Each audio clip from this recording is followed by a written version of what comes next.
dia bilang mau beli motor kredit. Sorry guys. Hai, assalamualaikum.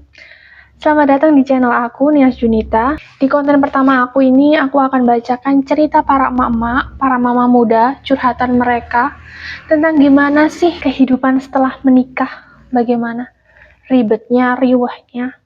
Cerita ini aku baca di Curhatan Wanita by CL di IG ya. Nama IG-nya wanita.cl. Nanti aku tulis di deskripsi. Di sana kalian bisa baca-baca curhatan-curhatan mereka. Masih banyak lagi. Gak usah lama-lama, kita bacakan ceritanya. Suami tidak memberi nafkah, tetapi selalu minta banyak hal.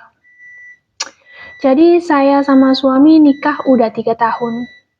Punya bayi umur 1 tahun. Sebelum nikah, kita udah pacaran kurang lebih 11 tahun. Pacaran 11 tahun pernah terjadi beberapa kendala. Saat orang tua saya masih utuh, belum bercerai, masih baik-baik saja. Tapi waktu ortu saya bercerai, semua dimulai. Ibu nikah lagi dan bawa suaminya ke rumah, padahal kami tidak suka. Singkat cerita, waktu itu sekitar tahun keempat pacaran. Bapak tiri dan ibu tidak merestui hubungan saya dan suami dengan alasan bla bla bla.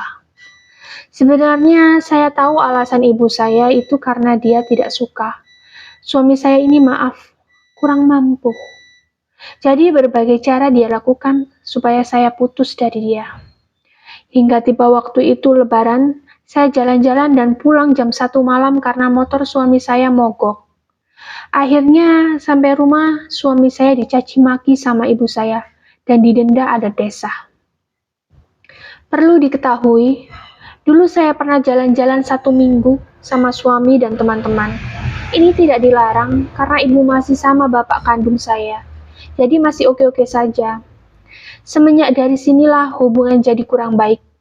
Dan saya memutuskan merantau. Suami juga merantau di kota yang sama. Singkat cerita, 11 tahun pacaran. Saya menikah. Oh iya, waktu pacaran tahun ke-6, suami resign dan memutuskan buka usaha. Ambil bank atas nama orang tuanya. Gak banyak, angsuran 600 1 bulan. Taulah, namanya usaha kan belum jelas pemasukannya. Karena saya jualan online, ada pemasukan jadi sayalah yang bantu bayar angsurannya. Tahun ke-7 pacaran saya memutuskan ambil mobil. DP murni uang saya, angsuran saya yang bayar. Tapi pakainya sama-sama. Tidak masalah. Tahun ke-11, pacaran kita memutuskan menikah. Setelah dia sering ketahuan selingkuh. Waktu nikah, ambil bank. Saya yang bayar sampai sekarang. Mobil sudah saya lunasi. Gak lama habis nikah. Murni pakai uang saya. Suami ngelanjutin usaha, walau belum ada hasil. Nangis-nangis karena adiknya pengangguran mau jualan lagi biar adiknya ada kerjaan. Jadi terpaksa saya jual emas. Saya 20 gram. Modal awal. Ruko karyawan 2 saya yang nalangin. Kadang nambah modal. Selama menikah, saya yang menuhin semua kebutuhan rumah tangga. Mulai dari semua kebutuhan dapur, listrik, keperluan mandi, mencuci, dan lain-lain. Habis nikah kita langsung ngontrak. Kontrakan saya yang bayar. Angsuran bank saya yang bayar. Kemarin alhamdulillah ada rezeki, saya jualan online. Bisa beli tanah. Gak lama langsung perlahan-lahan dibangun. Karena saya gak mau kalau bangun di tanah mertua. Singkat saja, rumah belum selesai, uang gak cukup. Akhirnya ambil bank. Gak masalah, saya juga yang bayar. Jadi 2 angsuran bank kurang lebih 3 juta. Gaji karyawan 2 juta. Plus biaya sehari-hari di rumah, biaya lahiran, keperluan anak, dan lain-lain. Nah, satu lagi, Min. Sebelum ambil Bang, buat nikahan kita ada angsuran bank barengan sama modal usaha yang pertama itu. Gak banyak sih, angsuran 800 buat renov rumah Boomer. Angsuran saya yang bayar, tapi udah lunas semua. Singkat cerita ya Min, biar gak kepanjangan, maaf kalau agak muter-muter, saya gak pandai merangkai cerita. Suami itu gak merokok, gak ngopi. Palingan jajan aja. Kuota sama suka chat sama cewek-cewek. Agama lumayan oke lah. Nah, yang saya kurang suka tuh ya Min, suami kalau apa-apa tuh maunya keluarga dia aja. Misal jalan-jalan mau ke manapun nggak masalah. Pokoknya kalau keluarga dia yang perlu bantuan, minta jemput, minta antar, langsung oke. Tapi kalau keluarga saya, banyak banget omelannya. Beginilah salah, begitulah salah. Pokoknya semenjak ribut sama ibu saya, dulu keluarga saya nggak pernah bener di mata suami. Ibu, bapak, saudara-saudara saya nggak pernah bener. Ada aja salahnya. Jadi nggak pernah bisa dimintai tolong.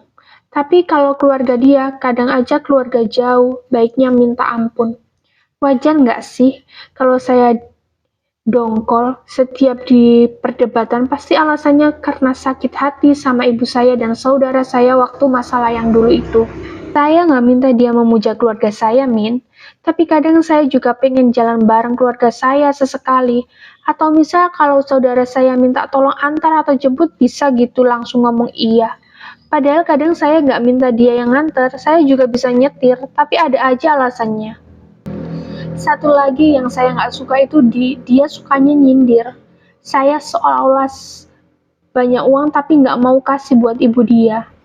Dia selalu bilang kasihan ayah dan ibu sudah tua. Sudah seharusnya nggak usah kerja-kerja lagi, mau biayakan ibu sama ayahnya.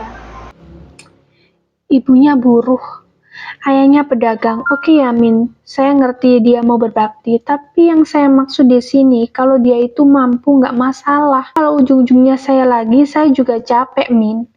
Saya mengesampingkan keinginan saya. Kadang mau beli makanan, kesukaan saya aja saya tahan karena mikir angsuran sama biaya hidup. Dia selalu nyindir katanya kalau banyak uang itu jangan lupa sedekah.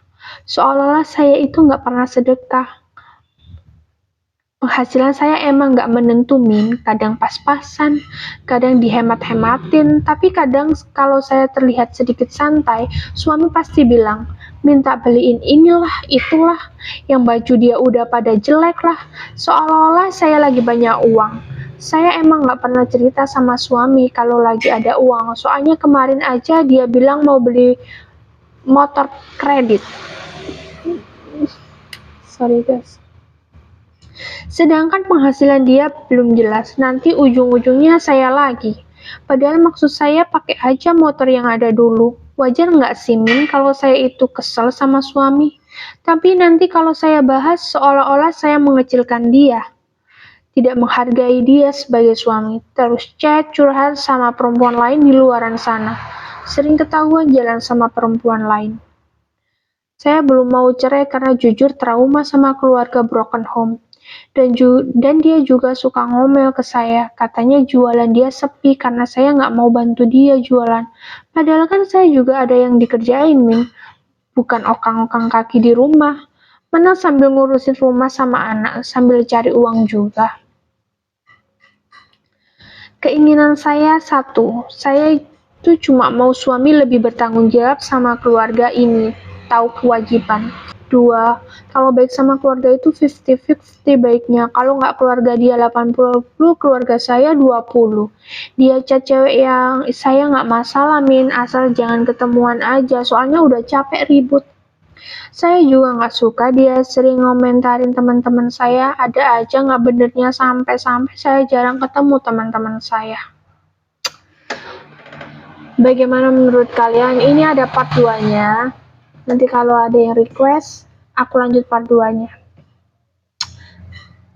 Tolong tulis di komentar saran, kritik kalian, pendapat kalian tentang cerita ini. Udah dulu ya guys. See you next time. Thank you for watching. Jangan lupa subscribe, like. Oke, bye.